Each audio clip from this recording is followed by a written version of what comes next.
Noong unang panahon, kapag may tattoo ang isang babae sa katawan, kinikilala nila itong unique o maganda. May paniniwala naman noon na ang paglagay ng tattoo sa katawan ay basagulero. Ngunit ngayon, ang totoo ay normal na lamang. Ngunit mamamangha ka at mag-iiba ang pananaw mo kapag nakita mo ang mga beauty standards ng ilang mga bansa sa buong mundo. Gaya na lamang ng babaeng ito na humaba ang lieg at nakangiti pa na parabang nagmamayabang at proud sa kanyang gintong suot dahil sa nakakaakit daw ito sa mga kalalakihan sa kanilang lugar. Ang iba naman ay nakakaakit daw sa mga kalalakihan ang ganitong paa.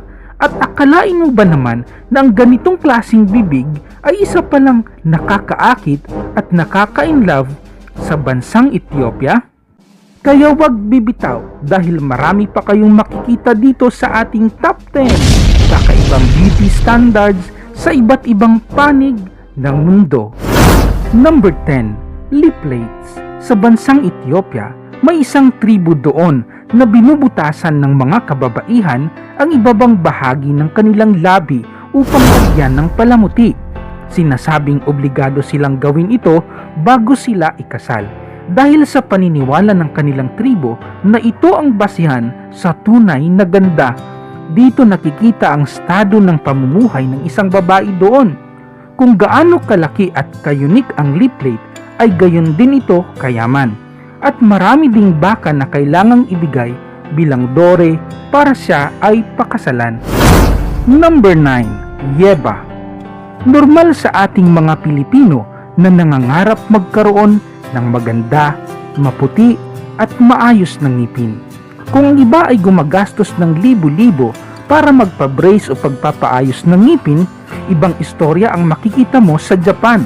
Sa Tagalog, ang salitang yeba ay ang pagiging sungki. Sinasabing ito ang basihan ng kagandahan para sa kanila. Para sa kanilang kultura, kaakit-akit ang mga babaeng may sungki, lalo na kung ito ay parang pangil. Ayon sa kanila, dito makikita sa isang babae ang pagpapahalaga sa natural na kagandahan. Sa madaling sabi, kung sa tingin natin ay depektong ngipin, para sa kanila, ito ay simbolo ng kagandahan. Number 8. Nose plugs. Merong tribo sa bansang India na tinatawag nilang Apatani tribe na ang pagbuta sa mga ilong at paglagay ng nose plugs ay simbolo ng pagiging maganda. Isa itong tradisyon na minana nila sa kanilang mga ninuno. Kilala ang mga kababaihang Apatani bilang pinakamaganda kumpara sa ibang mga tribo na siyang dahilan sa madalas nitong pag-kidnap sa mga babae doon. Bukod sa nose plugs ay naglalagay din sila ng tattoo sa kanilang mukha kapag umabot na sa 10 taong gulang.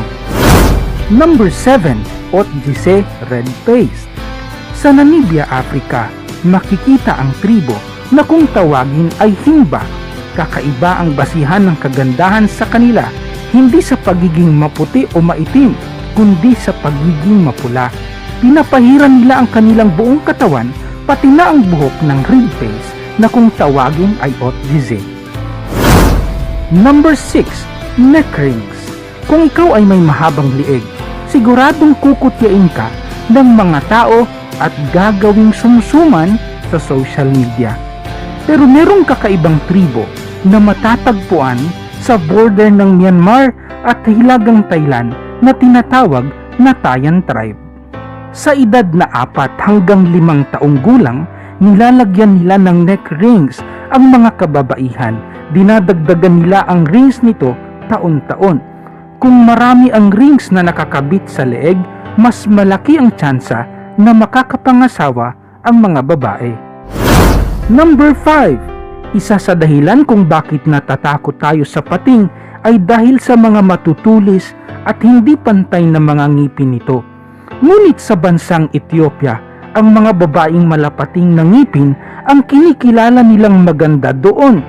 Para ma-achieve ito, sadya nilang hinahasa ang kanilang mga ngipin na hindi ginagamitan ng pampakalma o anesthesia.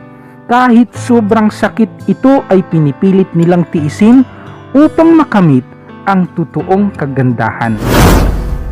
Number 4, fat farms. Trip mo bang kumain na lang ng kumain at gusto mong tawaging maganda kahit sobrang taba mo na? Katulad nito, abay, panahon na para lumipat ka sa Mauritania, Africa.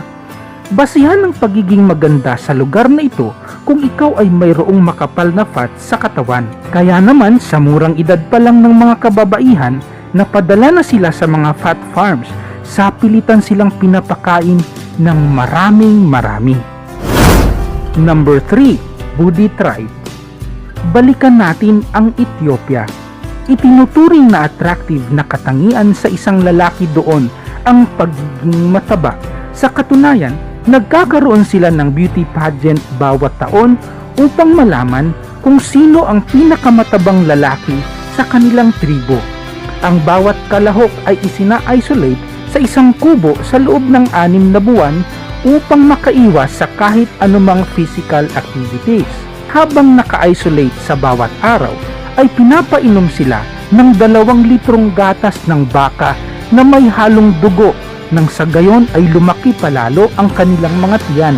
Kung sino ang mananalo sa paligsahan ay pag-aagawan ng mga babae sa kanilang tribo. Number 2, scarification. Kung normal na tao lang, siguradong hindi gugustuhin ang pamamaraan ng pagpapaganda sa tribong ito. Inuukitan nila ng tribal pattern sa katawan gamit ang patalim. Sa katunayan, sa Sudan, ginagawa itong compulsory sa mga kabataan. Isa itong ritual para sa kanila.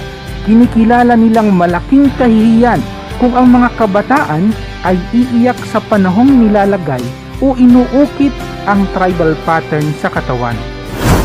Number 1, Lotus Feet. Noong unang panahon sa China, hindi makakapangasawa ang babae kung hindi ganito ang paa.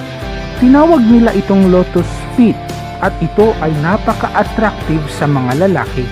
Para magkaroon ng ganitong paa, 5 years old pa lamang ang babae, kailangan nilang i-bandage ang kanilang mga paa hanggang sa pagtanda. Sa prosesong ito, madideform ng matindi ang kanilang mga paa. Isa ito sa pinakabasihan para tawaging maganda sa kanilang lugar noong unang panahon. Salamat po sa ating tagapanood and sa ating supporters ng channel na ito. Thank you so much po sa inyong lahat. So kung nagusto itong video na ito, pakapili nyo po ako bigyan ng isang like dyan. And share nyo din sa family and friends nyo. Subscribe my YouTube channel and click notification bell para updated po kayo sa next pa nating video. Ito na po ay yung mga shoutout sa last pa nating video. So ay mga kaibigan, no, shoutout nyo po pala sa ating mga supporter dyan sa channel na ito.